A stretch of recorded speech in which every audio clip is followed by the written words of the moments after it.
delays for various reasons. And I'm so happy that we can all be here together on this day. I'm in Brooklyn, New York, and Mirabai is in Massachusetts in her home, and Serena is also 2 blocks away from me. And I'm happy to see that all of you could join us from your quarantine situation. I want to just, I'm not going to really, most of you know Mirabai, so I'm not going to actually read her bio, which most hosts will do. I just want to say that the first time I met Mirabai, I didn't actually know anything about her. We were in Ram Dass's house. We had gone to a retreat in Maui, and Ram Dass had allowed for us to come over to his home so that I could take my daughter swimming in his swimming pool. She remembers now.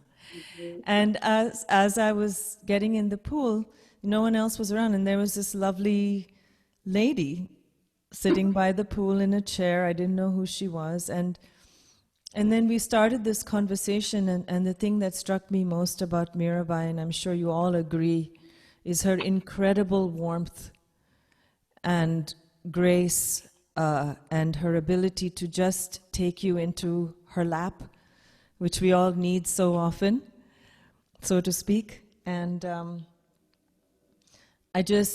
so grateful to be able to do this with her. All I want to do is just offer a little chant, and then the rest of it is open for whatever she wants to share with us. We've been talking about what's been going on in our world right now, and Mirabai, like many of you, and has also been through a lot in her life from as a young woman up until now, and I thought it would be so beneficial for us to all share that together and share this space. So I'm just going to start with a very simple chant to the goddess Durga, as well as in all her many forms. And we'll do a very short call and response, and you can do your response in your home. And all you'll do is sing Shri Ma, Jai Ma, when we get to that place. Okay, just for a few minutes.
Om Durgam Shivam Shantikarim Brahmanim Brahmana Priyam Sarvaloka Pranatrincha Pranamami Sada Shivam Mangalam Shobhanam Shuddham Nishkalam Paramam Kalam Vishweshwari Vishwamatam Chandikam Pranamamyaham Sarvadeva Mahim Devim Sarvaroga Bhayapaham Brahmesha Vishnu Namitam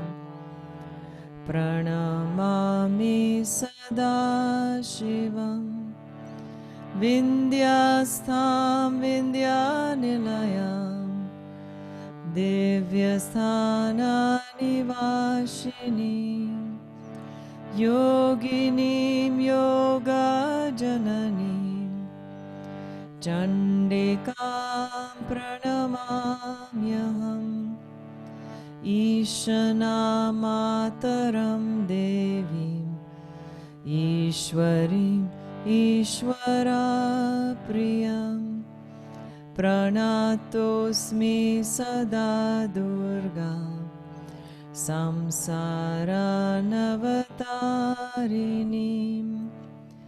Shri Ma Jai Ma Jai Jai Ma Shri Ma Jai Ma Jai Jai Ma Shri Ma Jai Ma Jai Jai Ma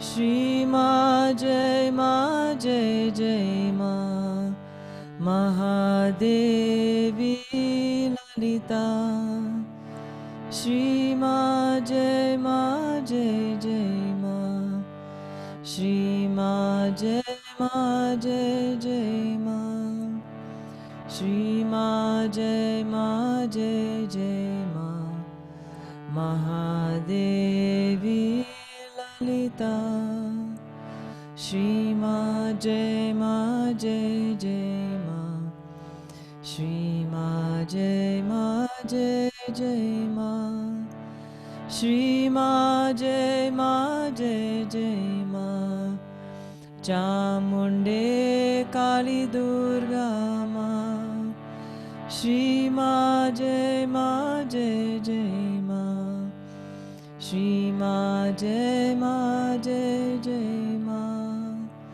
Shri Ma Jai Ma Jai Jai Ma Jaya Jagatambe Ma Durga Shri Ma Jai Ma Jai Jai Ma Shri Ma Jai Ma Jai Jai Ma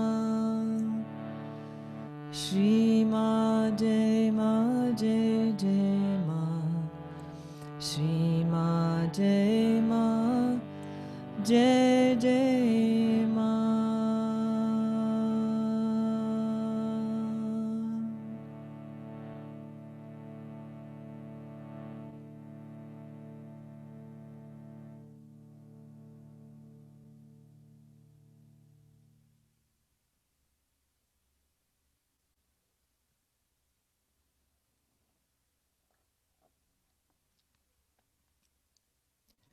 Over to you, Mirabai.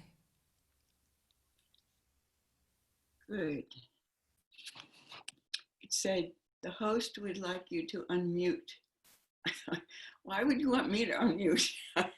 I'm only the speaker.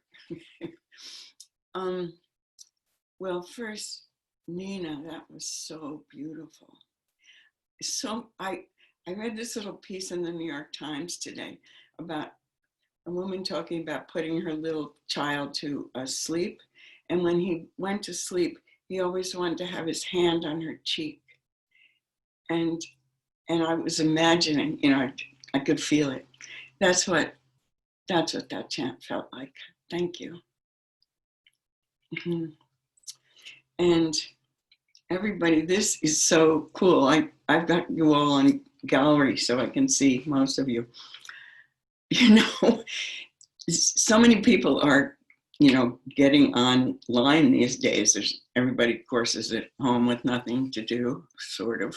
And so I've done a couple of these recently, one for Mindful magazine, 5,000 people came on. I did one for Esalen, 2,000 people came on. I didn't know what to expect today, so this is so cool. This is just us. Makes me really happy. Yeah, hard times.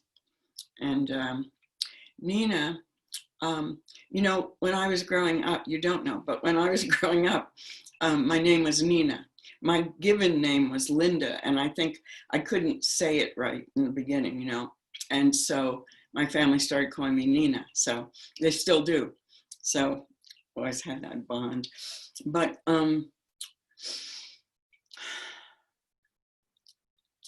yeah,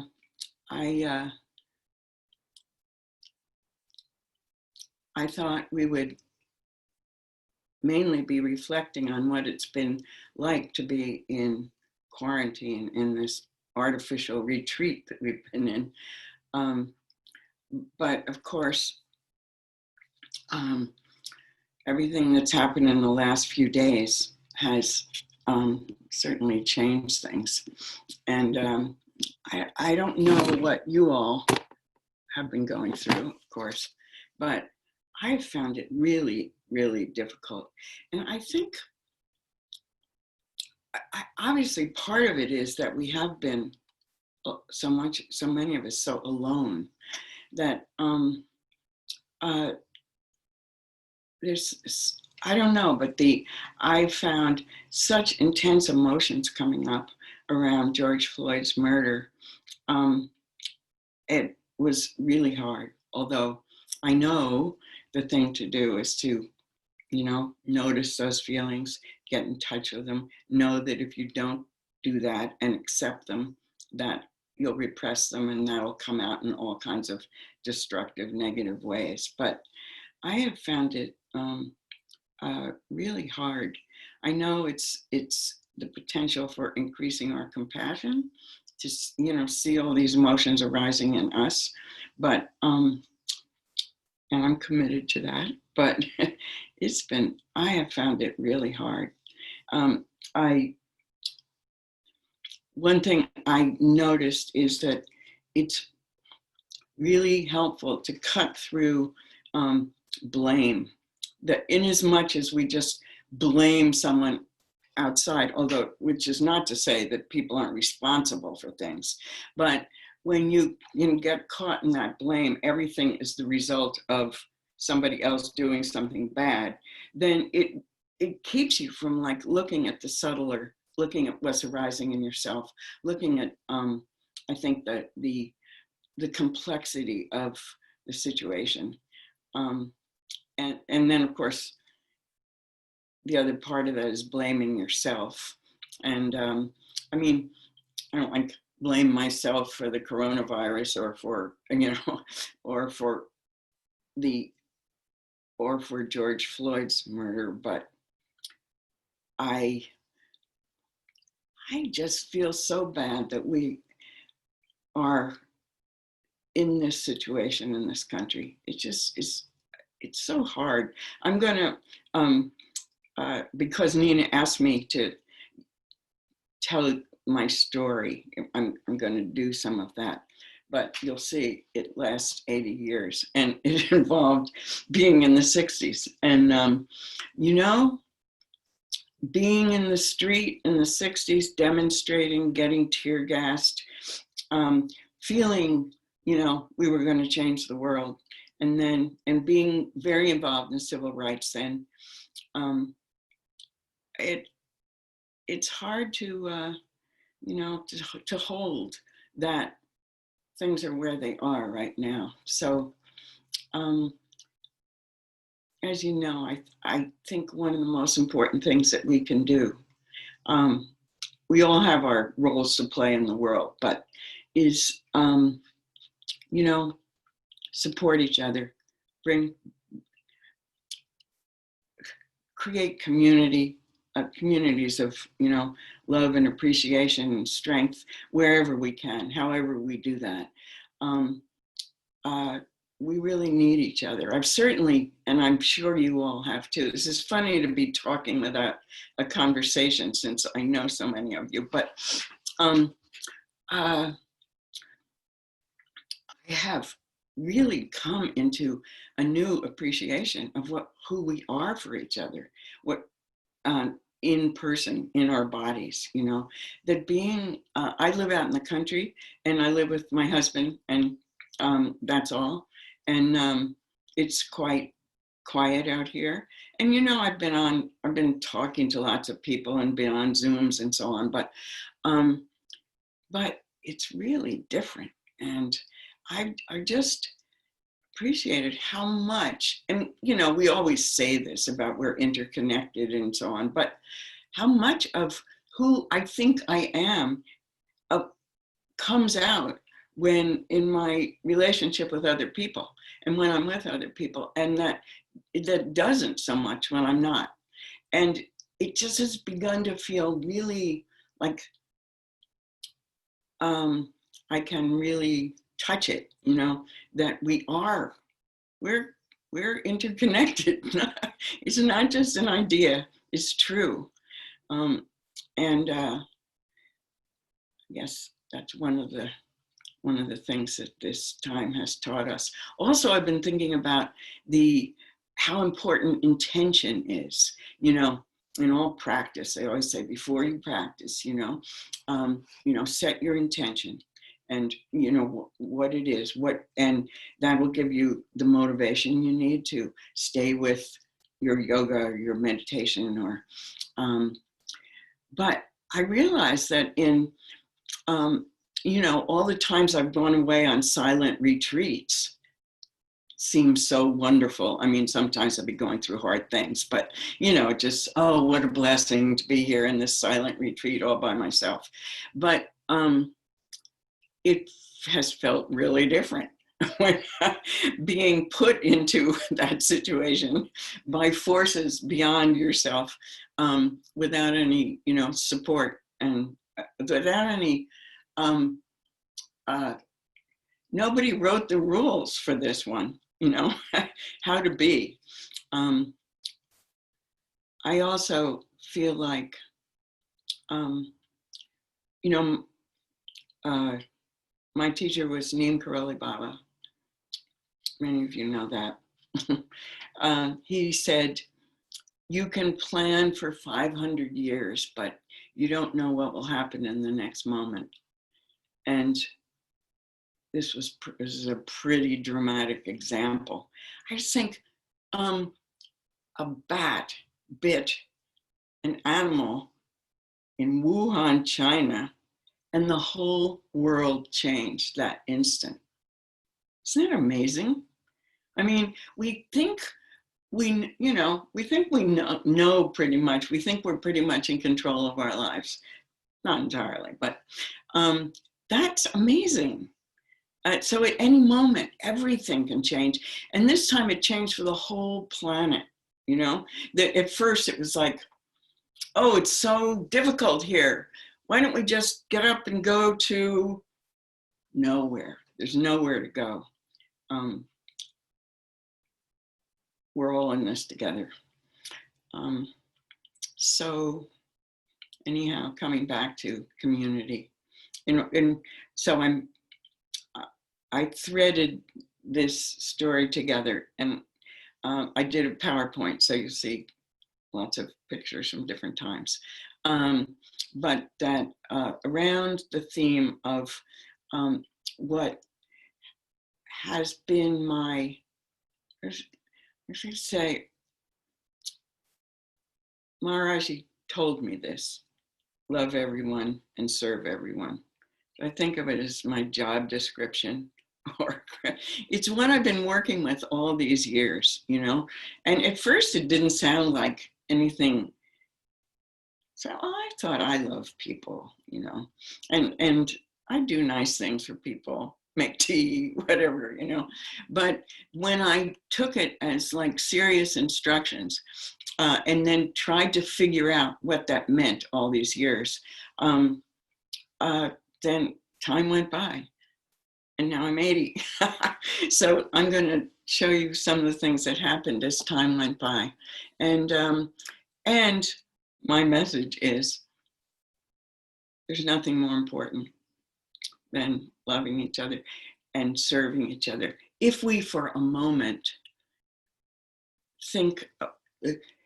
consider some of the leadership on this planet now, who are leading without loving everyone and serving everyone, we see where it gets us. So I just think if we really pay serious attention to that, it's gonna help. And also, well, I was just today, while I was getting ready for this, I always think of that as with the emphasis on love everyone, serve everyone. But actually, I was thinking about the everyone part today. And I was thinking, well, especially, of course, because, what the coronavirus has revealed and what's fueling so much of the response is that everyone has not been served and loved equally in this country and should be.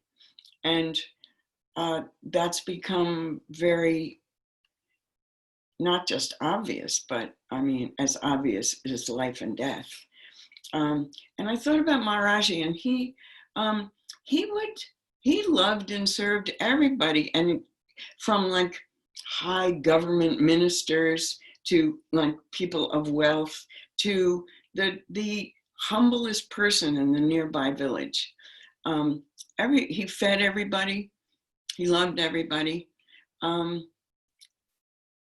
Somehow that came together in a different way for me today, that he really actually demonstrated that, everybody. So, yeah. So I'm going to put this on share screen and hope it works. It didn't, okay. That's not my screen.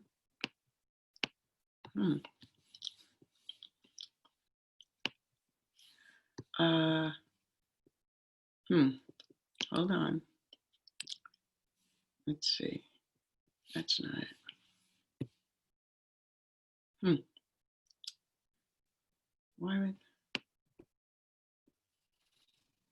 No. Okay, hold on. I have to get to it. Here it is. Okay, it says you are screen sharing. Good.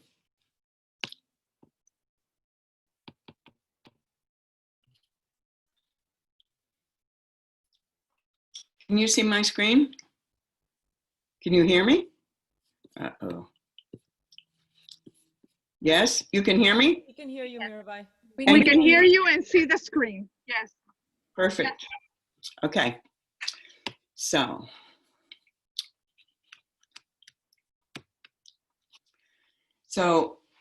I grew up first in New York City, and I have always remained a New Yorker. But at a certain point, my family moved to New Jersey. I was one of 3 girls, and in the beginning, we had this very kind of post-war middle class, upper middle class life. And then when I was 7, my father left, and my mother had to go to work. And this was in the 40s. So it was a big trauma. And I was in Catholic school, and they would always refer to it as a broken home. And I think that some of the roots of my love for community have to do with being told I was part of a broken home. Let's see. Then I grew up, and I put this in here because I watched the launch yesterday. And after college, I got married, and in those years, men were in ROTC, and they were, everybody had to serve. It was time of the draft. So I married the person I thought I was supposed to marry, and he was an aeronautical engineer, and they sent him to Cape Canaveral, and he worked on the Titan, and I was an officer's wife, and it was like so not right for me. It was crazy. And so in those years, many of the, most of the officers were from the South and the Midwest. The Air Force wives were not supposed to work. They were just supposed to basically shake the martinis and have them ready when the men came home at night. And the men weren't allowed to talk about anything they were doing. It was all top secret. So they'd work all day, they'd come home at night, they didn't know anything else, didn't have anything interesting to say. And there I was. So I got a job and I worked on the Saturn Apollo, the first manned moon launch. And it was great. And I loved that it was, you know, the kind of community of like the first giant step for mankind, but it wasn't enough. So anyhow, at the end of this time, I left, got divorced, and went back to graduate school. And here was in Buffalo. I got this was, of course, the time of the Vietnam War and a lot of work for civil rights. I ran a program for, after Martin Luther King was killed, we had a big program on the campus for African-American students. And they were, they hadn't been, there was aggressive recruitment in response to Martin Luther King being killed, but they weren't really ready. They had never thought they were going to go to college. So we put together a program to help them through. And it's really interesting because they were fabulous. Look at these guys, look at these plaid pants that is so 1969. And they were so responsive, but they were really unready. And we did really innovative stuff. We used film a lot. I was in the English department, and we used some of my first contemplative teaching practices. Like we do a thing where I tell them, just start every sentence with here and now, I, and then just write sentence after sentence beginning with here and now, which would free them up to feel like they could write whatever they wanted to, and everybody has something to say about what's happening here in the moment. But so that happened. And in that year, 69, both Bobby Kennedy and Martin Luther King were assassinated. It was, you know, until this week, I was always saying, you know, it's really hard to imagine what it was like. We were in the streets a lot. We were getting tear gassed. We were,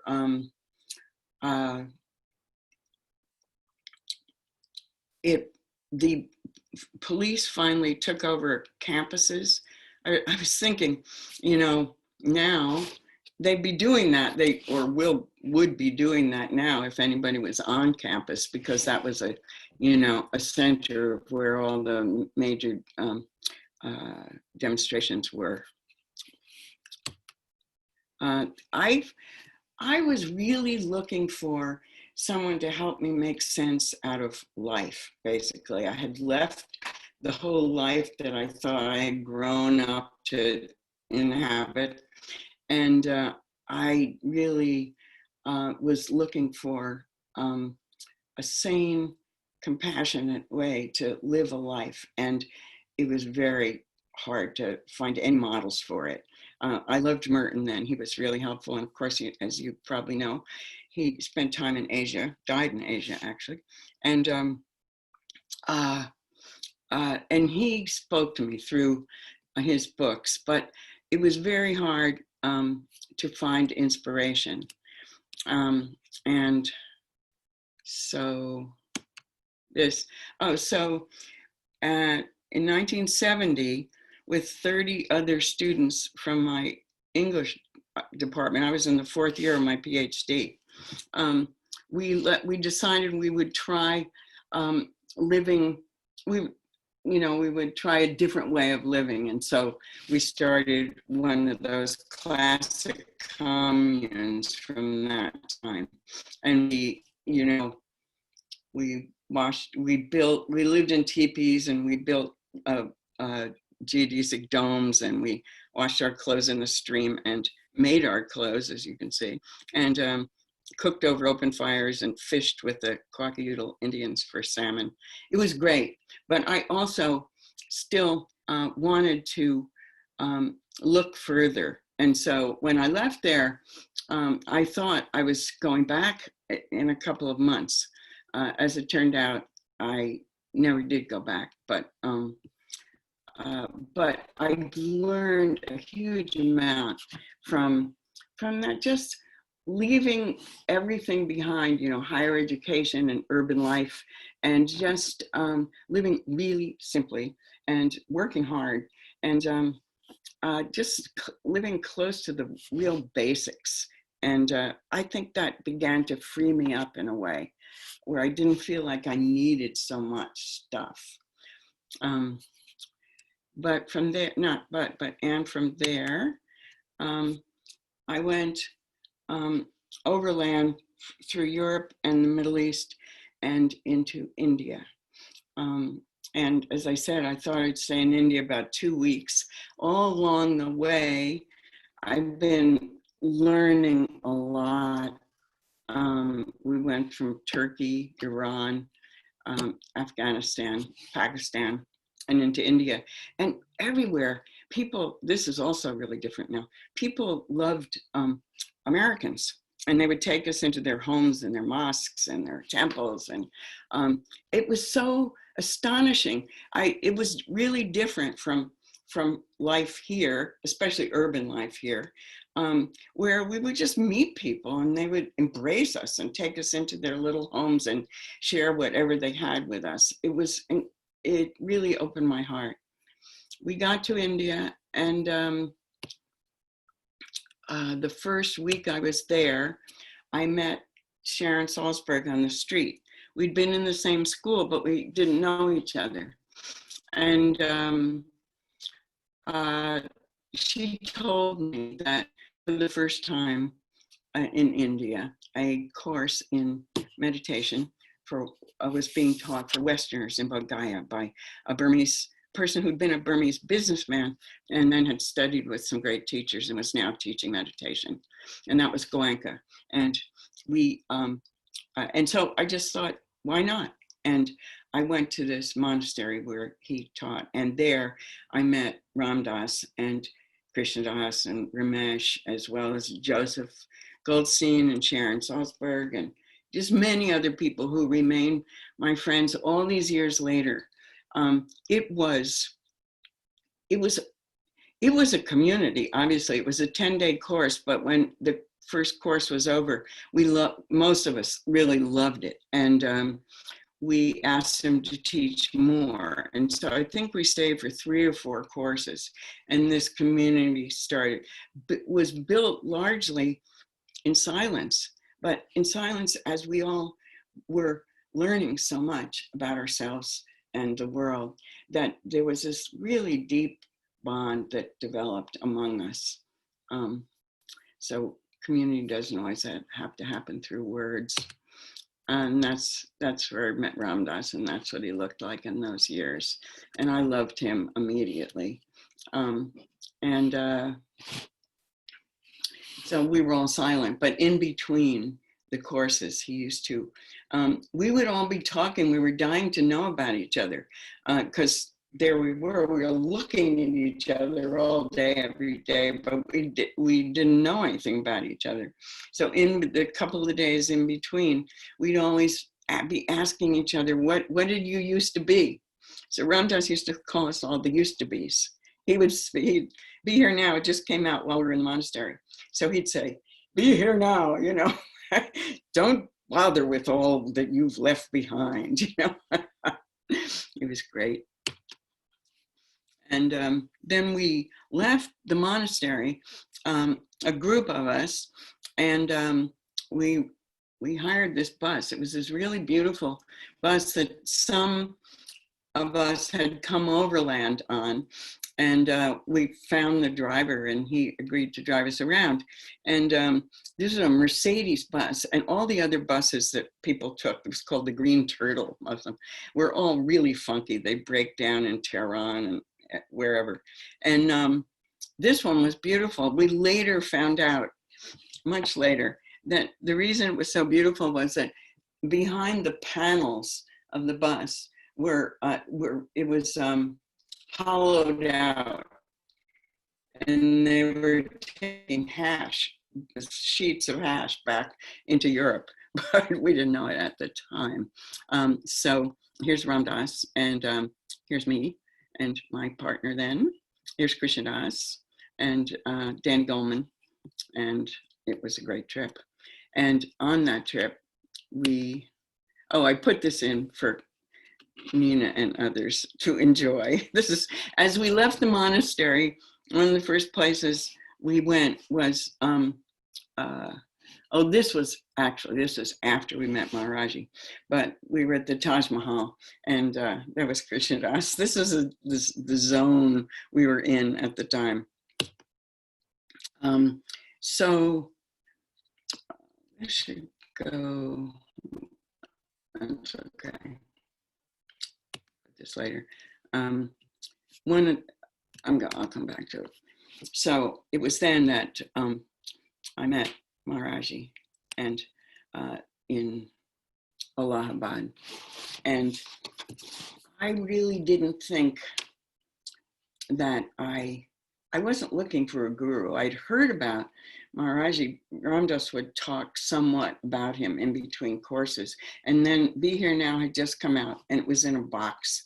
And I was on the bus, and I was reading the part about how you could never find Maharaji. Even if you went to India, you'd never find him because he was always moving around and everything. And that it was at that moment that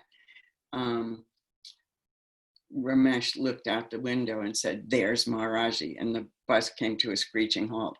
Everybody fell out, and I was among the last. And I hadn't thought that I thought the practice that Goenka had taught us was so powerful, and it was really beginning to change me. It changed my whole orientation. I just had never occurred to me before that you could really learn by looking within. I was a graduate student, I was reading other people's words all the time.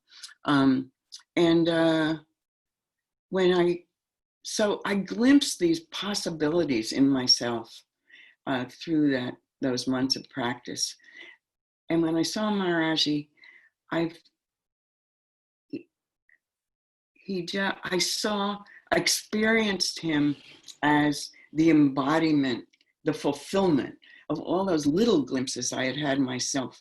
I thought when I first started meditating, wow, maybe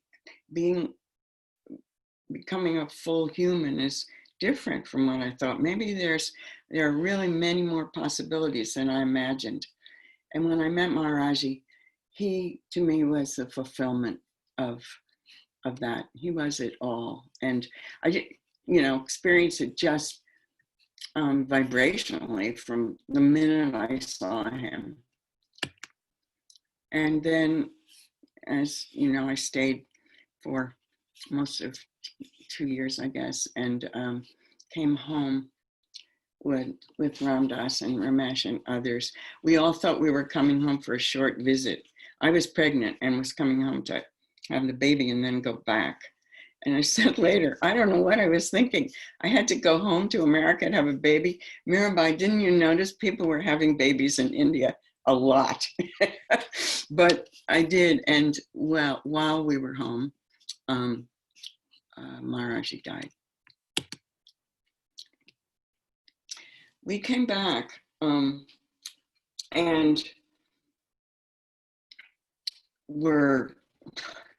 didn't know really how to live in this country anymore. But we were really full of enthusiasm for sharing what we had learned. And a group of us lived in Cambridge at the home of David McClellan. He was the head of social psychology at Harvard when Ram Dass and Tim were fired.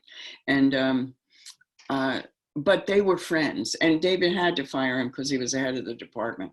But they remained friends. Ram Dass had been godfather to his kids. And so David and Mary, his wife, they were Quakers. They had founded Cambridge Friends School, and they were really amazing people. And they opened up this big Victorian house they had to Danny Goleman, who was with Anasuya then, and me and Krishna, my husband, and a group of other people, all of whom, many of whom were started the whole movement of research on meditation because they were social psychologists and they were students of David. But this is Richie Davidson. Some of you know his work. He's at University of Wisconsin and did the first big lab on studying the neurological effects of meditation. That was Mary. She was one of my great female mentors. She was an artist, did this incredible mandala. As you can see, she had, the mandala were struggle along the way, and there are all these difficulties. And then in these pathways here, she put, you know, saintly beings. And here's Maharaji right here in this little plaid blanket. She was amazing. And she's the first person I was ever with when she died, who died. I mean, I was with her when she died. I wrote about it in the book, but we loved her. And she taught me a lot. And, oh, well, let's see.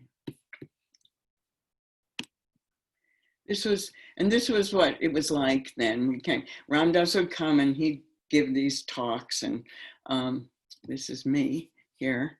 And Mark Epstein, some of you may know, he was the first psychotherapist who really wrote about meditation and psychotherapy.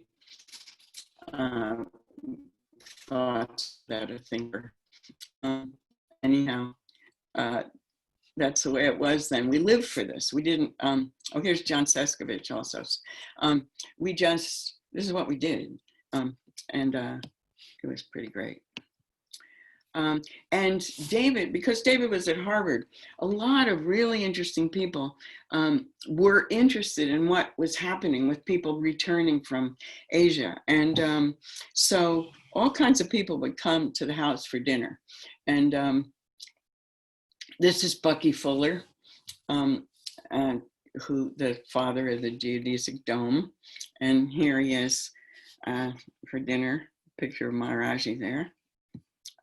Many wonderful people came. And when I first came back, had a baby. Now he's 47. But, you know, at the time, everybody else, pretty much seemed like everybody else, we all wanted to teach. We wanted to share what we had learned. And we started, our house was the base camp for starting Insight Meditation Society in Barre, Massachusetts. And people were teaching in a lot of different contexts. And John Kabat-Zinn was at the house a lot. And, but I was a mother, and it was babies and children and meditation were not, people didn't think of those together at all. And so I couldn't do that. So but I was really committed to bringing what I had learned into life. And it occurred to me, since I was learning so much from being a mother, that that we should be learning from every moment of our lives, not just when we're sitting on the pillow. So I thought of, you know, I tried to learn from mothering in the same way that I was learning from other practices. And I mean, you know, serving others, it's pretty 24/7. And I was so touched that George, when he was dying on the street with a policeman knee on him, he called out for his mother. That just like, it just touched me so much. It just, such a reminder of like, it's what a connection that is to our mothers, you know, and to our children. You give over your whole body to create this other human, kind of amazing. And then to nourish them after they come out. Anyhow, I learned a lot, still learning a lot from. And so then we had to support ourselves. So we started this business, and I thought, you know, in India we had learned about the idea of right livelihood, and so, you know, creating life that is not harmful to others, but in fact gives support and service to others. So we started this business, and we designed it we tried to use all the principles of right livelihood. And so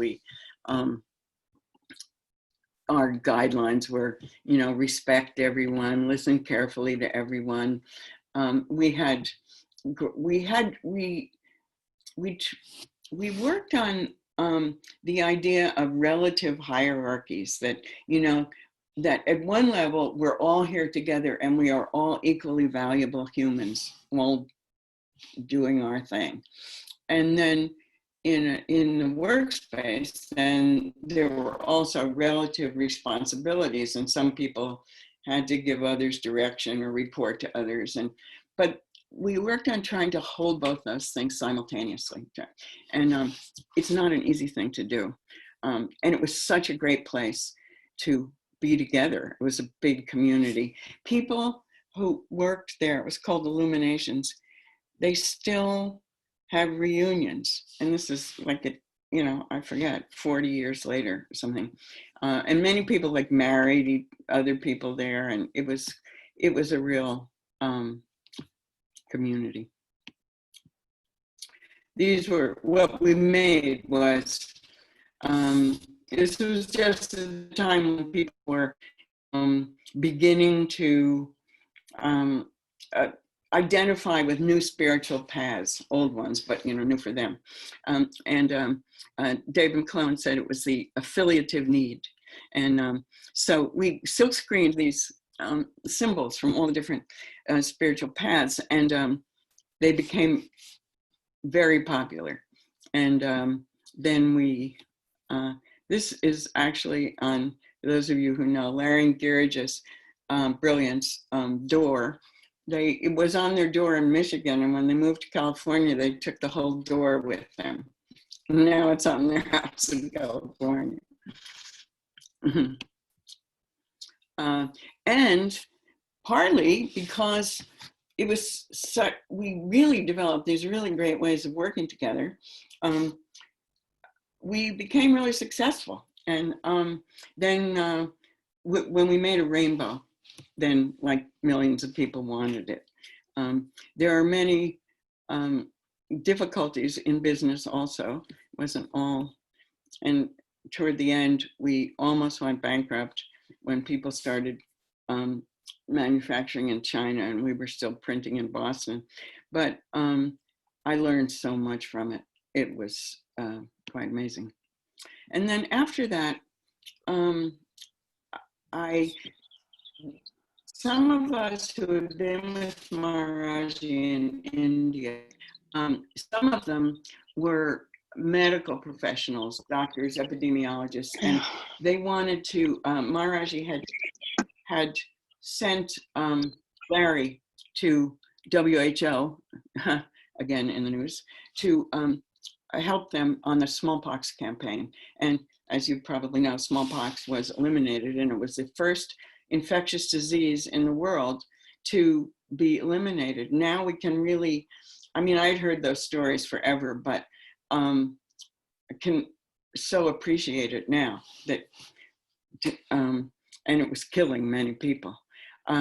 So after that, when we all came back, some, particularly those who had worked on smallpox, wanted to give back to those countries, especially India and Nepal, who had really helped us. They'd helped us. I mean, it was our teachers, of course, who were so important to us, but beyond that, the cultures and the people in those countries had really given us the space to go through changes that we needed to in order to begin to embody and embrace those changes. So we wanted to give back, and SEVA was an attempt to do that. And so we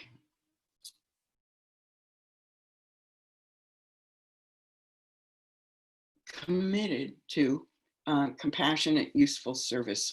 And SEVA's main work was in restoring sight and eliminating blindness, which is a much more difficult situation, a life-threatening situation in other societies than this one. And now SEVA has restored sight for 5 million people. But what we were doing, and of course Ramdas is part of this too. I can't see him here because, but he's in this picture. So we were always exploring the interaction, the interplay between being, working on ourselves, awakening, and doing. And we had a lot of doing to do. And there were some really classic moments around this in which we fought out, what that balance should be. And this is Larry Brilliant. But we were always working with it. That was what was really so amazing. And we used to, it was a community. We had 2 board meetings a year. One was for 1 week. Now I'm on 4 boards, and like most of it's virtual, but anyhow, the longest would ever be like a 2-day board meeting, right? We had, one was 1 week long. The second one was 2 weeks long. So, and we would live in teepees at Camp Winter Rainbow, and we would design the programs to restore sight to 5 million people. It was amazing. There's Larry. There's Steve Jobs gave us the first computer for doing a survey of the country of Nepal, and we had all this data. And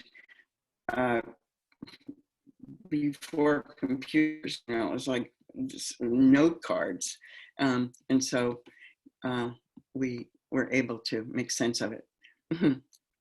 Steve Jobs had been in Kenchi at Maharaji's temple, and when he died, he had next to him a picture of Maharaji and a copy of Be Here Now. And we started this with, we had no money. Most of us have been living in Asia,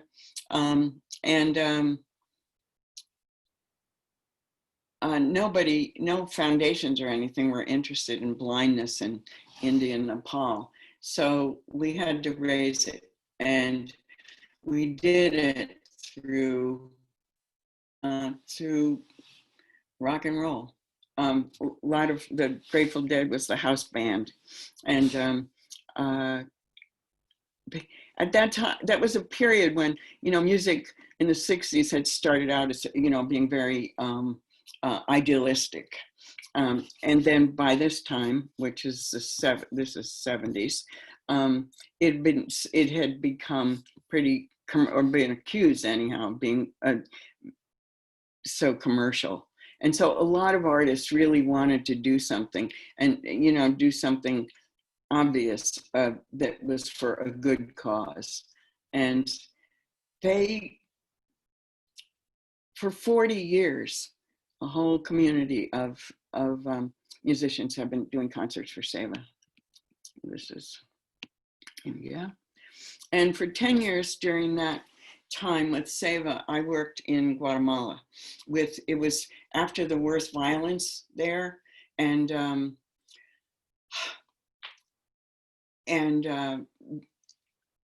communities have been burned down. People had nothing. They had no money, no animals, no, some of them had lost their land. It was a really heartbreaking time. And so we didn't really know anything about community development, but we heard about these people, and we went there just to meet them, to see if there was anything we could do.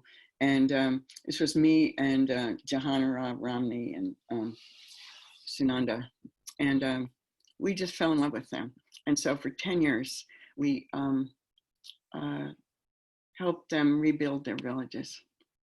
And we learned so much about community from them. This was like such a case of people who had lost everything. Everything in the material world was gone. They lost many of their elders, many lost their children. I mean, it was brutal. Many women lost their husbands. Some of these communities were all women because the army had killed all the men. And they had such a deep spiritual strength and resilience. They were amazing. And I remember, thinking about like our interconnection and community. They, when we first went there, we met with one village, and we said, what do you need, and like how can we help? And so lots of conversations, lots of listening, and they told us and what would help. And we came back to this country and raised some money, did some concerts and slideshows, I forget. And we raised money, and then we went back and said, great, we've got the money that you need for the year. And they said, oh, but we're part of a collective of 7 communities. And so we will distribute this money among the 7 communities. And we said, well, no, we don't think you should do that. We think in order to get your community together, you need to have, you need to have food as well as building materials and fertilizer. And if you just have 1/7 of that, nothing's going to happen. And they said, well, we can't accept it. They had nothing. We can't accept it unless you let us share it with the others. They said, I forget what their word was, but we are family, we're community. And so, of course, we came back to this country and raised enough for 7 villages and then went back. But that was so stunning to us. Like, what? I've never forgotten that. This is what they taught me.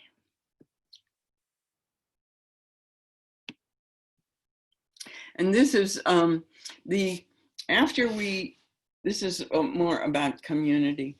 After 20 years of being on the board, we realized it was time to bring on some younger people, like diversify the board. There were a lot of reasons. And so the originators, we started going off the board, and eventually roll off the board. But then after a couple of years, we were really missing each other. And so anyhow, we decided to get together once, and we did. And then we have had a weekend retreat together now every year for 10 or more years. And having that sisterhood, that bonding, we've been through so much together. We really trust each other. But then, we all have our lives, which never unfold, easily. And so we've been supports for each other. And this, during the pandemic, we've been Zooming it once a week. It's been really great. And then the last thing is that after that, I got together with a couple of other people to start, and of course Ramdas was there for the beginning of this also, to start the Center for Contemplative Mind. And our idea was, by this time we'd been, practicing a long time, teaching, but it's people hadn't, and as I said, you know, I worked in Seva and at Illuminations in integrating these practices into the way that we did our work. But there still weren't very many organizations that were doing anything like that. So we decided we would explore in different contexts and see if John Kabat-Zinn had already introduced into in mindfulness into health and healing, but there wasn't anything happening in the other sectors. And so we decided we would explore doing that. And we would hold up that inner transformation, how important that is to making change externally and to creating a world that we wanted to live in. And we did it by bringing practices into all these different settings. We did retreats, we did classes, we did all kinds of things. I think this was a Yale Law School group doing yoga. This was our youth program in which Dan was teaching them Jedi training. And so this was a retreat for philanthropists at the Rockefeller Estate. They donated to us for the occasion. And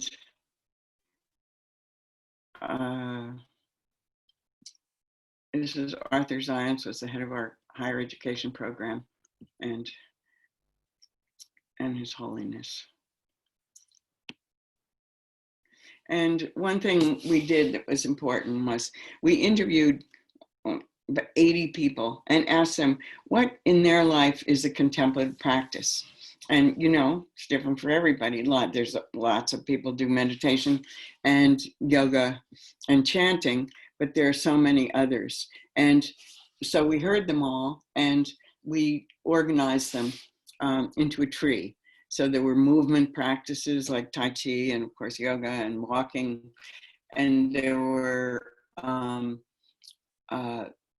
generative practices like prayer and like a loving kindness practices. There were relational practices, listening, mindful listening, and just like me, the compassion practice we do together. And we encourage people to learn these practices for all these reasons.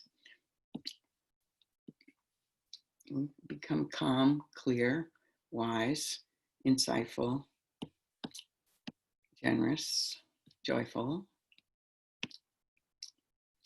And then we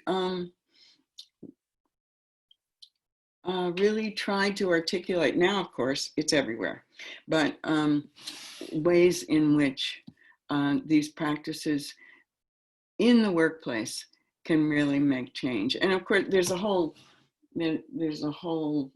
thing now, about whether it's appropriate to bring practice into the workplace or not, or you're just, as is often said, you're teaching bad people to do bad things better, but or you're just reducing practices to the bottom line. And it's a much larger conversation. But I found that it turns out that in all these places, it was just us. It's just humans trying to do what they do, often misguided, but not always. And that I found in many places, it was very heart-opening. We discovered that practicing as a group, of course, in chanting, if you've done any, you would know that something different happens from when you are sitting alone at home doing your practice. And so it basically builds connect. People begin to trust each other more. They communicate better. And we brought a program, into Google, and called Search Inside Yourself. And it turned out to be the most popular course ever taught at Google. Tens of thousands of Googlers globally have now learned deep listening, compassion practices mindfulness practices. Beautiful. This was the team that developed the Google course. They believe that being silly, really helps. And we had a great time doing it. And we did big programs in law where we found that lawyers genuinely ask questions like, can I have compassion for the opponent and still be a zealous advocate for my client? Yes, there are ways to do that. Here's Ramdas. Where are you? Here you are.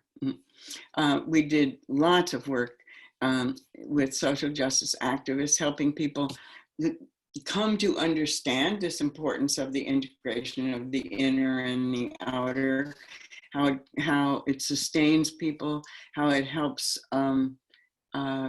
people move away from anger and into action, and help people understand that it's not selfish to take time for yourself, in as much as you can, develop yourself inner and outer, the more help you can be to others. Education, great program in Baltimore.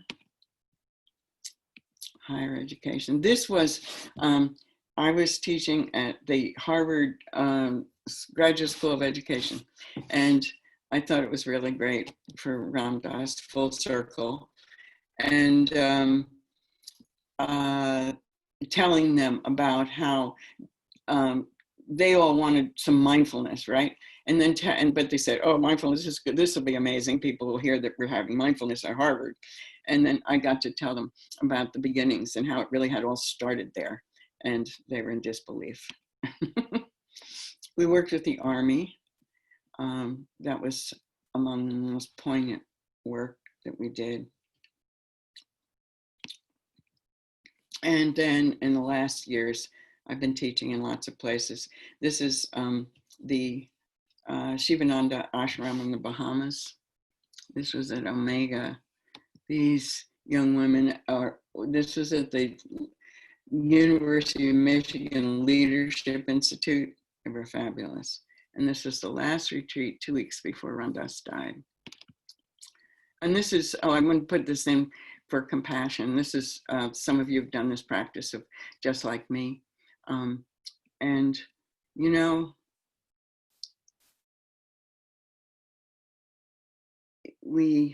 the more we can learn that, the deeper it can go in us, that, all beings suffer, don't want to suffer, want to be happy.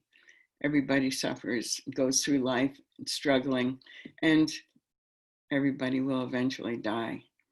And I have found in the last 10 years or so, I teach it more and more because I think it's at the core of what we need. And that is the end.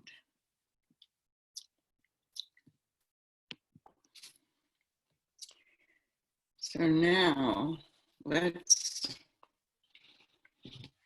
open up and hear reflections or questions or thoughts or, whatever you want to share.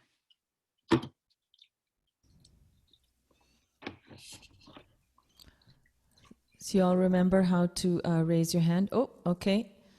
I see Elizabeth.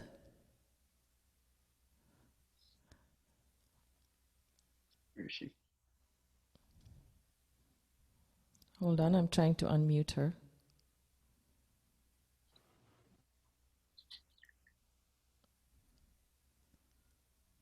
Sorry, Mirabai, hang on 1 second. No, that's okay. And Okay. you've been going for a while, so if you need to get up and get water, pee, or whatever, please do it. Yeah. Go ahead, Did Elizabeth. that work? Oh, thank you, Nina. Yeah. Mirabai, thank you so much. I had no idea of all the things you've been involved with. My introduction to you was walking each other home. Oh, I forgot to say that at the end. Well, The best part, the whole thing. But the search inside yourself was a real coup. I'm a government bureaucrat. I work for the US Geological Survey, Oh, and I get a lot of training opportunities. And when I saw that come up, like, I mean, thank you, taxpayers. You guys paid for me to go to that. that's great. I couldn't believe the government was offering that. So thank you for making I didn't know inroads. that. That's fabulous. And I recently became a yoga teacher over the last 5 years, and that bringing practice to work, I just happen to have the kind of job where my yoga practice and my work come together. Like I do more practice at work than I do on my mat. So thank you. Yeah. Thank you for sharing your life and for all the things you've been involved with. Thanks for saying that. I'm so glad you discovered SIY, as we call it. Yeah. Yeah. Thank you. Thanks, Elizabeth. Next, Revati, Raven. Where are you? There you are. Can you hear me? Mm-hmm. Yeah. Hi, thank you so much. This was incredibly inspiring and heart-opening to see everything that you've done. Do you have any words for those of us who find ourselves in the current environment, and also, at a certain point in life, like past middle age, where we have to reinvent our careers and ourselves really, and sort of bounce back between what I want, what might seem like selfish desires, and then a desire to be of service, and how to figure it all out? Yeah. That's it. Oh, well, asking the question is the first step, of course. But there's no real answer but listening, because it is, I think, for us, especially for ourselves as women, that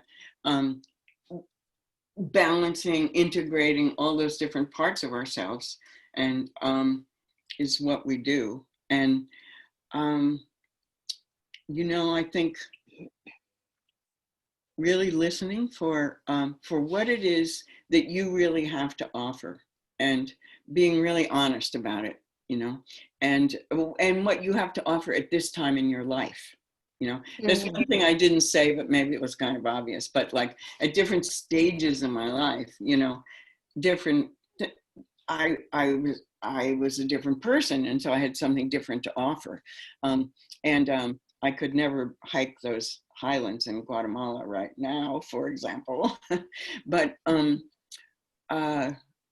yeah, and so my latest and almost last was writing a book about dying, right? So you have to really look at what you can offer, what draws you, where that match is, how it works with everything else in your life, and then explore. We know at a certain point in life that if it doesn't work out, you can do something different. None of it's forever, turns out. So yeah, it's not like an answer in the sense I can tell you what to do, but trust yourself, and find something that you really, even within the situation we're in, which is so difficult right now, you can find things within that you enjoy, that that are satisfying to you, that you love, and that you might even have fun doing. It's important. Does that help? Thank you.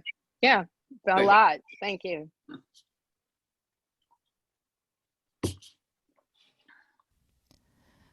Thanks, Revati. Next, we have Claire Libin. I'm unmuted. Hi, Mirabai. Thank you. Can you hear me? Yes.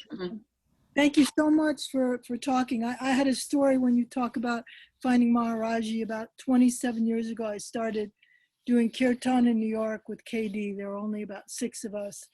And I had it was amazing. And I had my first darshan in Maharaji. I didn't even know what it was, but I just felt like I was a part of everything. And KD said, that's Maharaji. And I thought, what is he talking about? I want that. And then at that time, there was no searching internet. My friend and I were trying to find Miracle of Love, the book. And we went to some obscure bookstore, and she had studied the flute as a teenager. And just as she hit a chord on the flute, I saw the book. And it reminded me of the story on the bus.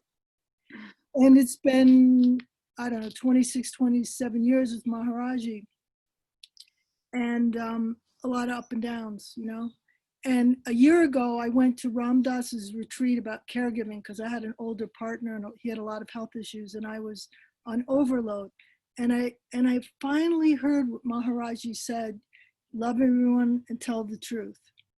And my truth was I couldn't keep doing things the way I had been doing them. And that teaching is everything to me now, to tell the truth. And I have found, it's been a year since I split with my ex-partner. Actually left on his own accord while I was in Hawaii. He decided to go. It was total Leela magic, Darshan Maharaji to me, and divine intervention, I like to call it. And I have to say, this past pandemic, the only one I've been in, I've been doing really well. My practice has deepened. I feel more connected to myself, you know, and this whole thing about you have to love yourself. I think I finally at 60 get it. And it's so liberating. I'm an artist, so I work alone anyway. But your life story is amazing. I just wondered if you had or could share one little story with Maharaji that was really special that you had with him.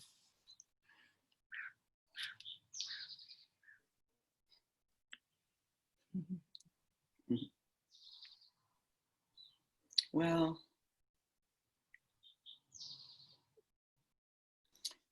well, he did say, always tell the truth and you'll never be afraid. I didn't know that. And that, I didn't get it at first, you know, then you put those two things together. But the truth is, because he said it, I've always tried, you know, to tell the truth. But that the truth leads you to lead a life of openness, and that then leads you to be more loving and serve more. You know, lots of times the truth is difficult, but it's really important to see it. And the more you do that, the more you look at the difficult things in your life, the less afraid you are.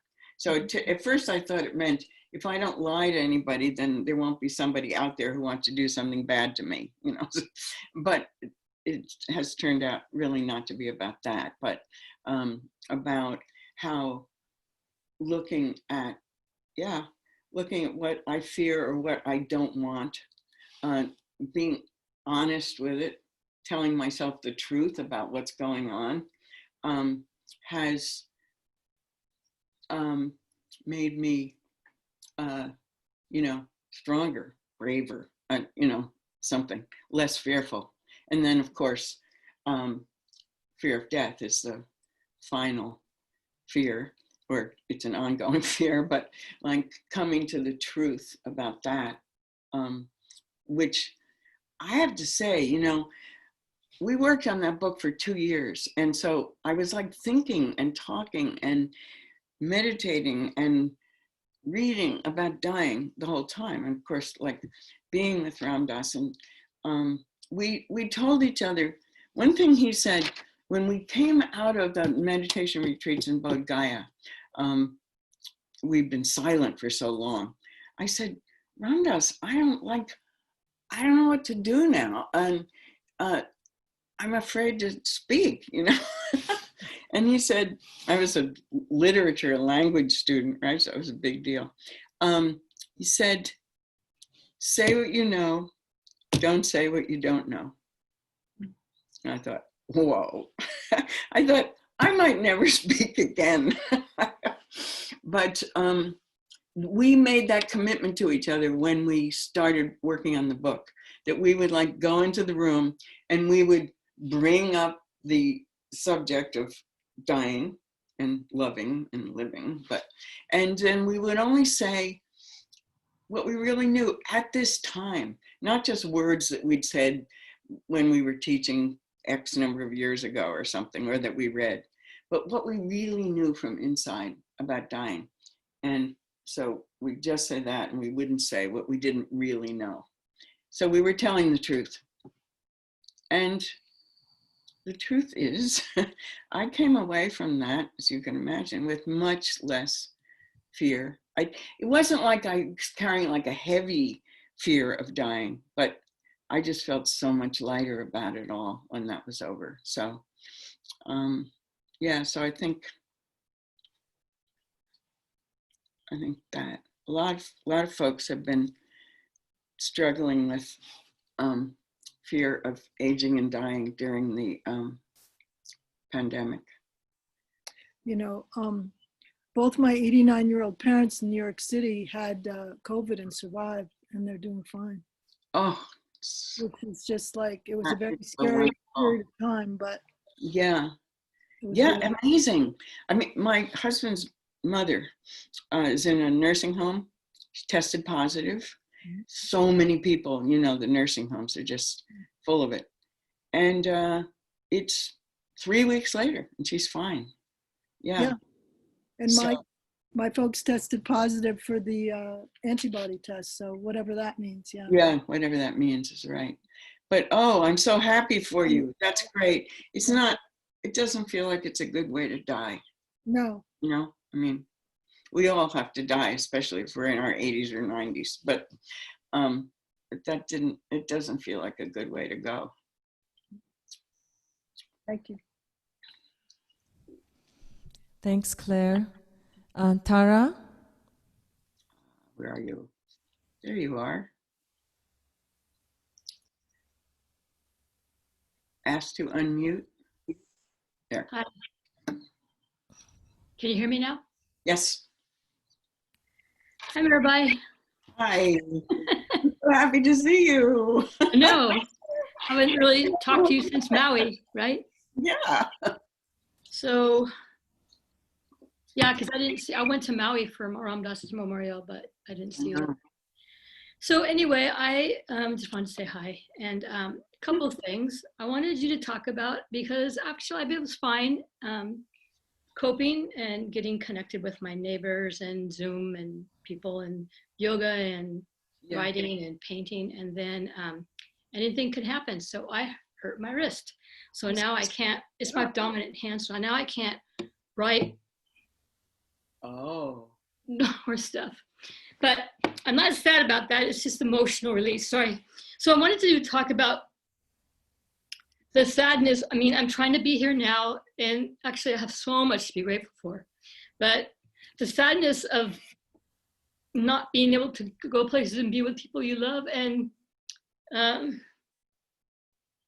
how concerts and gatherings and chanting and singing is like stage 4, like maybe someday. Yeah. So I'm having a hard time being here now, thinking about where's the end point, because, you know, at first I was like, well, this is cool. This is a personal retreat. This is the backward step, as they say. And I still feel that in a way, but now it's like, well, wait a minute. When do we get to gather with ourselves, each other, and in satsang and sangha,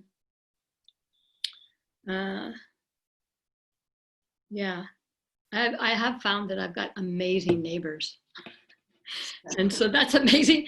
So, but anyway, I guess that's all. Oh, I really feel the same way. I mean, it's hard. It's really hard. Yeah. Think about those several really beautiful memorials for Ram Dass and how we're all packed in together and hugging each other. And we don't know, but we don't know we don't know when how it's all going to unfold, but we also, I just feel like we need to, keep paying attention to what we're learning from this. Exactly. Yeah. I think, to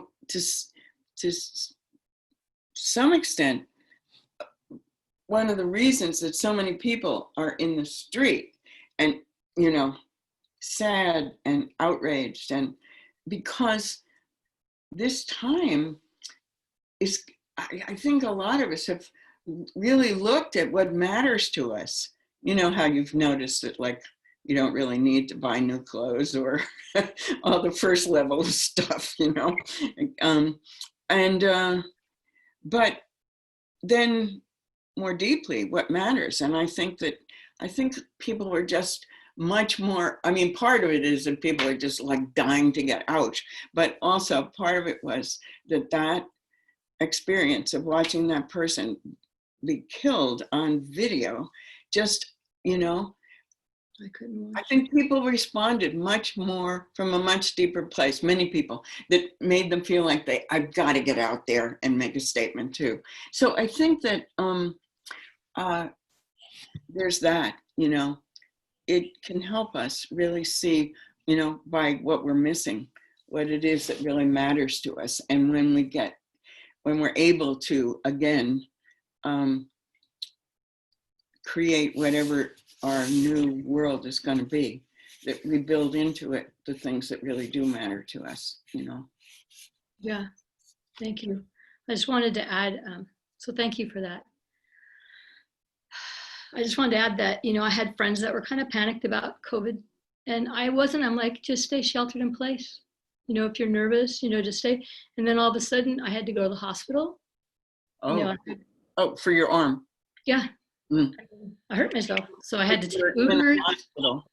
I had to take Ubers and healthcare workers and, screened and all this. And like, yeah, so now I've been at risk, but we have a very low number of coronavirus here in Santa Cruz, but still there are some. And so that was interesting too, because, we're faced with a lot of things, people dying and being alone and sadness and all that. And then I'm being a good soldier, sheltering in place, staying safe, getting my groceries delivered. And then all of a sudden I'm in the hospital. Right. With all yeah. And I have to go back again, probably, well, yeah. So do the best I can. But it's interesting because we're all vulnerable. I think it's about loving each other so much more and becoming more compassionate, loving people. Yeah. Even more. Yeah. Yeah. So thank you. That seems to be my service right now, is to deepen my contemplative deepening within, because I don't know what to do on the outside right now. So yeah.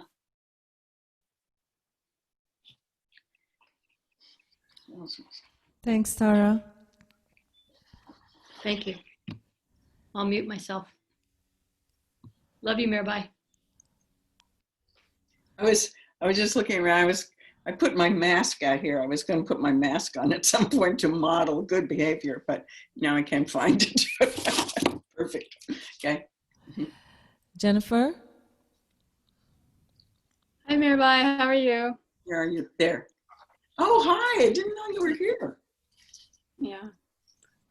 Well, great to see you. Really loved your presentation. And just to say, I beat coronavirus myself, and it took many weeks. So No, I knew that. Yeah. I was really sick for 3 weeks, but then I still can feel pain in my right lung, and it's been 12 weeks. So definitely not flu. Yeah. But beatable. So I guess my question is, I got to take Search Inside Yourself at Google when I was there, and thought it was really powerful. So thank you for that. I hadn't really experienced any of those practices before that, other than yoga, Gopi's yoga class. But that experience then led me to meeting Krishna Das when he came to Google and learning about Maharaji and kind of coming on this whole spiritual path and learning about it. And it gave me the courage to actually leave Google, which I found a profoundly toxic culture for women. And I guess my question is, like, you know, I'm still upset. I was there for like 13 and a half years, and I'm still upset by my experiences there. And it makes me reticent to go to, you know, I've been recruited by other tech companies, but I'm still reticent to go there because in my mind, it's like, how is it going to be any different at Facebook, you know? And so I guess my question is, like, how do you heal and forgive in order to, like, let it go? You know, like to I mean, I know people have said you should look at it as learning experience, you know, right? Every challenge is meant to help you turn towards something else that you need to learn. And so I understand that rationally, but I still, like, you know, there's still this upsetness, you know, like, why is our culture like this? You know, why is it still permitted? And everyone just goes on and on as if, you know, as if whatever, like, it's just business as usual. This is the way life is. And maybe that's a bit why people are upset about the whole thing that happened, horribly, even worse situation, someone being killed in Minnesota. But I just think, like, I don't know how you make progress to just, or how you really move on. So I'd love your thoughts from your whole career and life of helping people through that. Yeah, well, you know, there's not an easy answer to this one for sure, but it's important to, you want to let it go for yourself, you know, whatever impact on others isn't really the point here, but you're unhappy by carrying it and you know, and limiting your possibilities for the future because you don't really want to go into tech again. And as we know, there are a lot of great things about those places. And so I think, and I feel I really had a really emotional 24 hours before this about everything that was happening. So it felt like trauma, and it is something that really matters to me. And so looking at it, you know, seeing what's there, you know, getting behind, you know, under what's there and see if it relates to other things that you're carrying. Unknown caller. Unknown caller. That basic, I have to turn this off, wait a minute.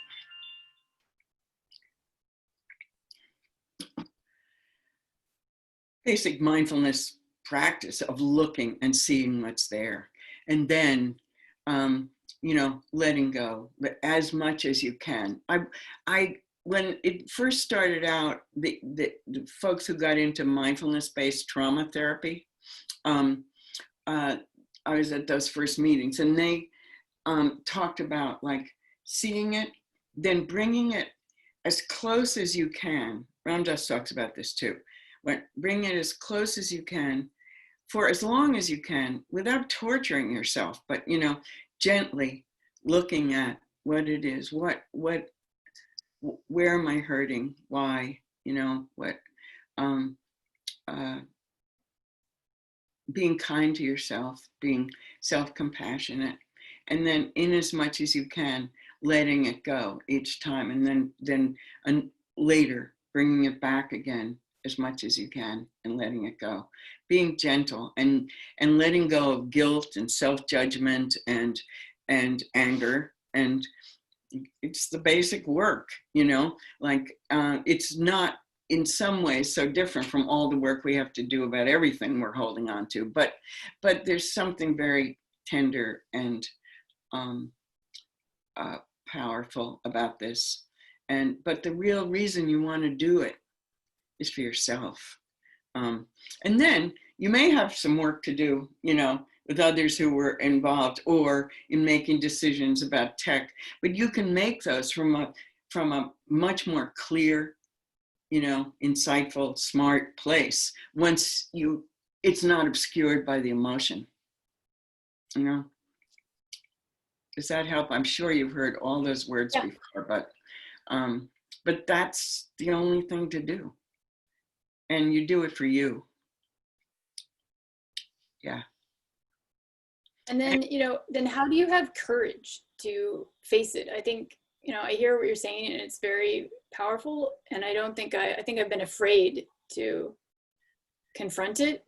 Yeah. I mean, I do forgiveness stuff in my mind, meta, but still though, I think it's something that's, I just don't want to deal with it. I don't want to, it's so, but anyway. Start out by cultivating love for yourself, in as much as you can, just sending love to yourself, even though it might sound, very superficial or corny or whatever, not receiving.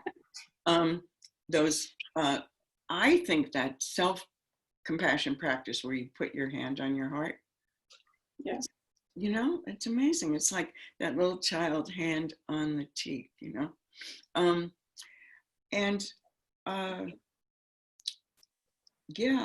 you've got courage, comes from the French word for heart. And it's about strengthening your heart. And, you do that by loving yourself and loving others. And your heart will strengthen through that. Yeah, but you're a pioneer. Look at it that way. When I look back on, oh my God, what the workplace was like, I didn't get into that, but okay. I worked at Cape Canaveral on the moon launch. One big step for mankind, with 100 engineers, all men. I just happened to be there. I was the first woman to be issued a hard hat and a jumpsuit. But you can imagine how toxic that environment was. I used to get up and walk to the water fountain, the whole place would stop, But, I actually, fortunately, never had any really brutal experiences. We have to, we also, all the work that you do on yourself around this, and in as much as you become clear about it in yourself, that's going to help move the whole thing forward. That might give you a little more courage, that you're not just doing it for yourself. That's the main thing, but that you're doing it for all of us. Okay. Thank you. Thank you. Glad you're here. Thank you. Thank you. Yeah. Thanks, Jennifer. I'm just going to... We didn't even meditate. Oh, I'm so bad. Well, I was going to say, we have Elizabeth. I think Elizabeth might be the one who asked the question earlier. And there's one other person, Christy Modita Engels.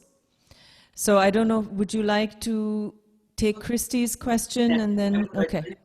And then I think maybe you should chant again, I can chant again, but would you like to lead a little practice? No? Well, I'd like to do it, but That's okay. I don't have to chant, and I can chant for 2 seconds before we end. Yeah. Let everybody sit with you for just a few minutes. And then when we stop, then we can just move right into chanting. That's fine, and we'll do something. So here, I'm going to unmute Christy. There you are. Yeah. This is like Hollywood Squares. Do you remember that? You can skip my question and just do your practice. No, I want to hear your question. I was just going back to what you said at the beginning when you were talking about what we went through in the 60s and 70s and how disheartening it feels what's happening right now. And I've been having those feelings so strongly because we really believed this would be healed like in 10 years, much less by now. Plus the political things that have been going on the last 3 years. Yep. I just wanted to know what other thoughts you've been having about that and what ways you're dealing with that. I'm kind of taking refuge in that we can't see the whole picture, you know, that there are, how we move through this is in part like a, you know, product of everything we did before. I mean, I basically believe that every kind of loving, compassionate, insightful, wise action you make in your life contributes to the whole thing, and that it is helping us all.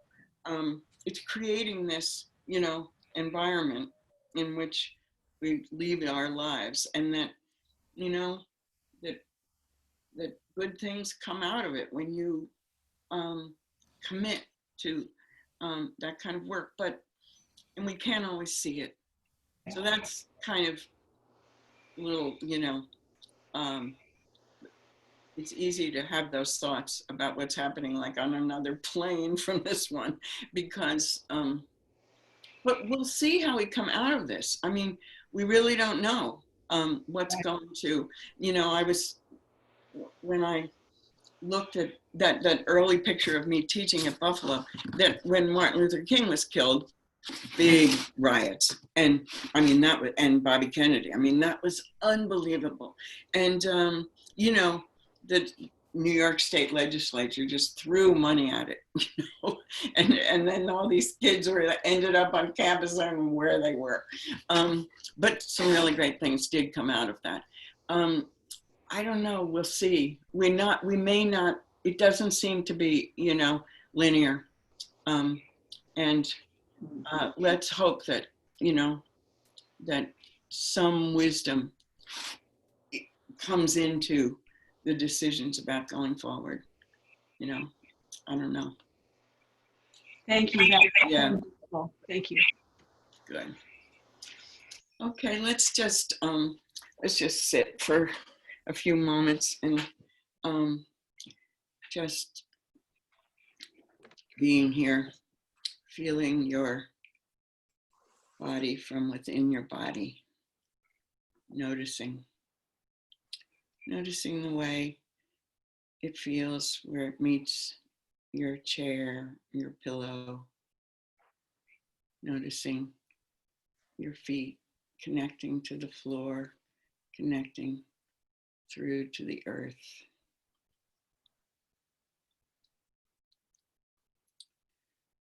Just breathing, appreciating. We can breathe, loving the breath.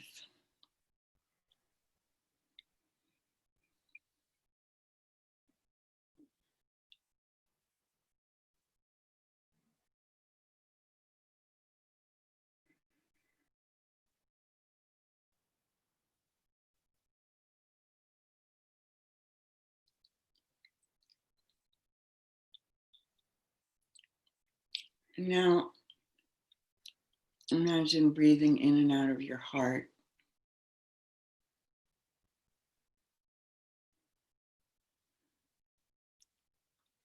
And first, bringing to mind others in your life, who you've been away from. They're still there, and sending them loving kindness. Breathing in and out, love, care, wishes for safety and health.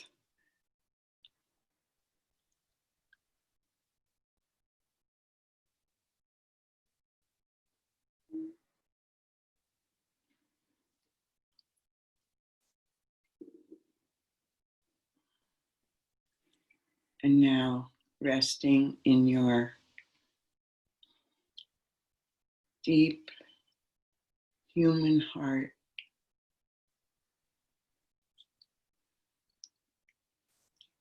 Breathing in and out.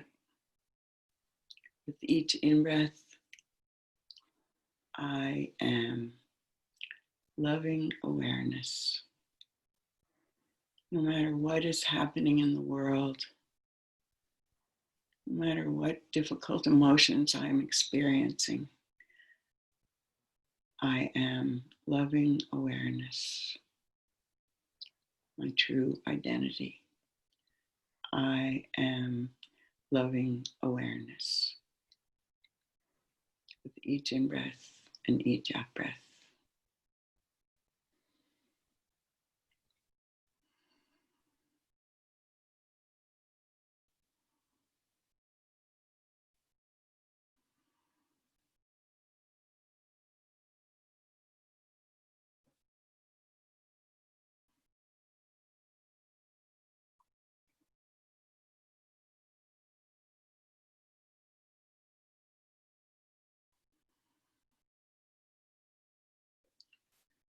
Loving awareness.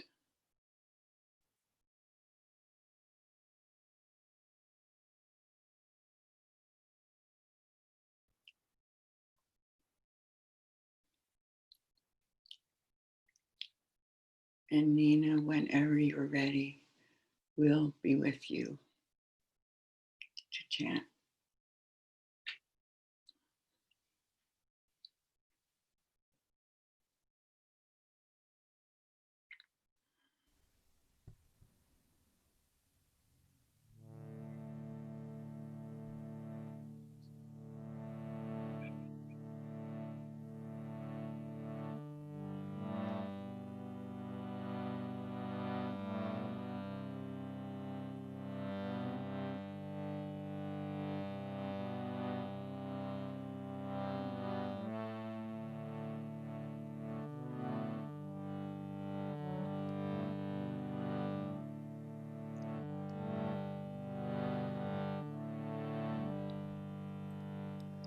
Loka samasta sukhino bhavantu. Loka samasta sukhino bhavantu. Loka samasta sukhino bhavantu. Loka samasta sukhino bhavantu. Loka samasta sukhino bhavantu. Loka samasta sukhino bhavantu. Loka samasta sukhino bhavantu. Loka samasta sukhino bhavantu. Loka samasta sukhino bhavantu. Loka samasta sukhino bhavantu. Loka samasta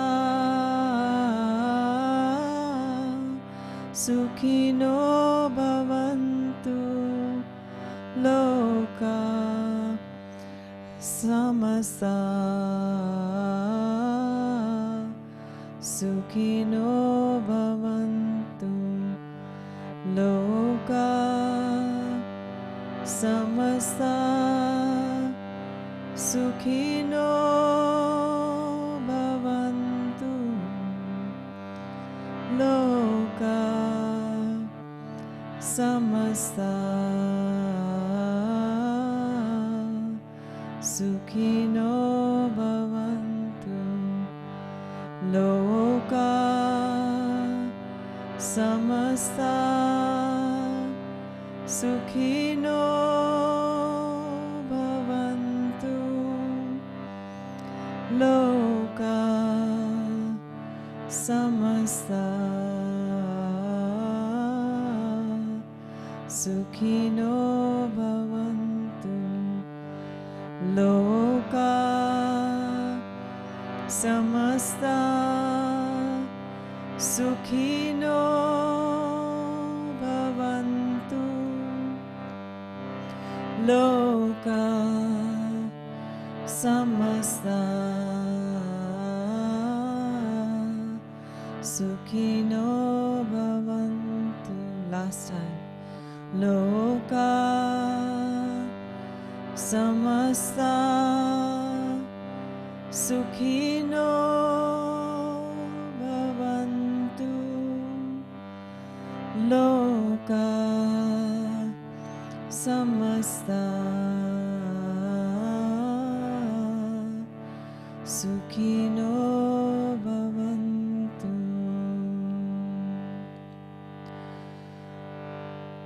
Om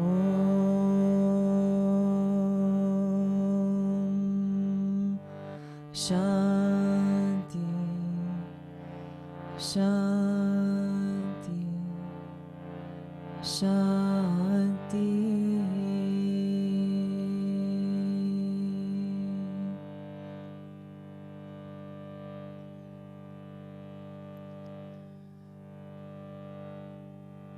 May the merit of our practice, including just being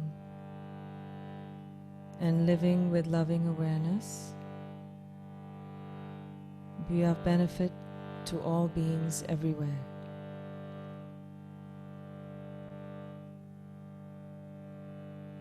Sarva Mangalam. May all things be auspicious.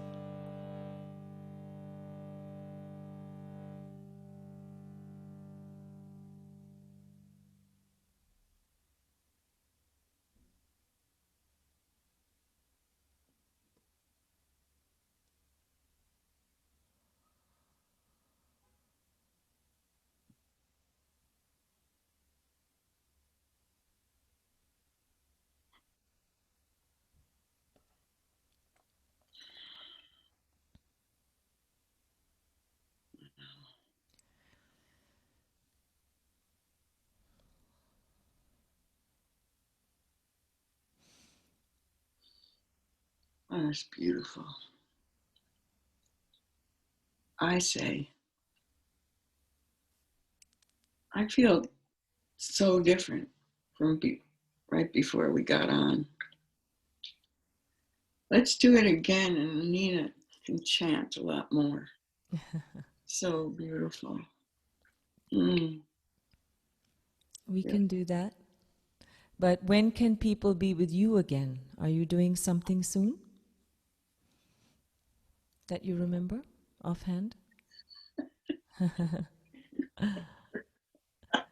I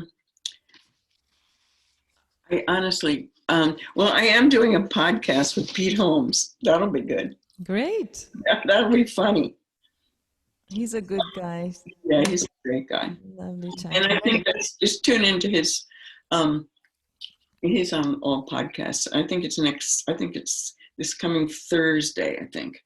Not sure. Is he a guest on the Be Here Now thing? Is that what's happening? No. Okay. It's just his own thing. Okay, got you. I'll be on that. But I've got other things coming up, but I can't remember them. So I'll post them. Okay. Okay, and we'll make a plan for all of us to be together again. Yeah. Whenever you can. Really, really great. Okay. Thank you all so much for being here. Thank you, Natalie from Prema Yoga, for handling all the registration stuff and all that. And for Serena for helping moderate and getting all technical stuff together and just keeping things together. I really wish everybody well. Stay healthy, stay calm. See you soon. Lots of love to everyone. Thank you all. If you want to just unmute yourself and just say goodbye, that would be lovely so we can see your faces as you leave. Great. Dear Mirabai. Thank you, Mirabai. Beautiful, beautiful, Nina. Thank you. Bye-bye. Very Thank much. you. It's an honor. Bye. Thank you. Bye. Thank you. Bless you all. Thank you. God bless. Okay. Thank you. Oh, wow. Thank you. Thanks, both of you. Thank you so much. Huh? Thank you, Mirabai. Thank you, Mirabai. Thank you, Nina. Good to see you. Oh, Lalita. Yeah. Let's do it again soon. Hugs. Yes. Oh, I can't wait. Come back, Mirabai. Thank you, Mirabai.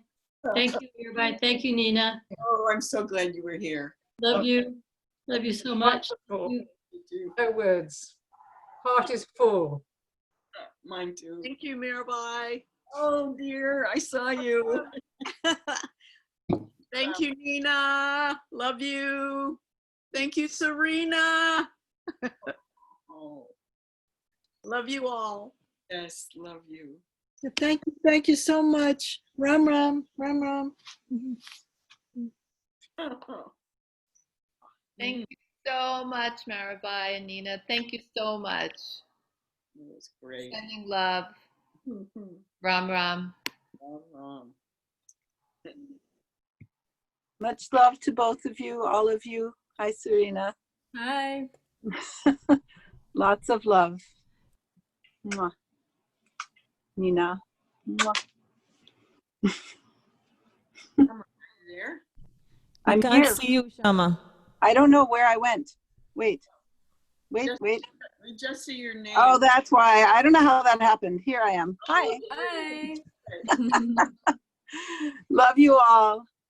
I have been imagining you through your I thought I was on the whole time. Anyway, it doesn't matter. Lots and lots of love. Thank you.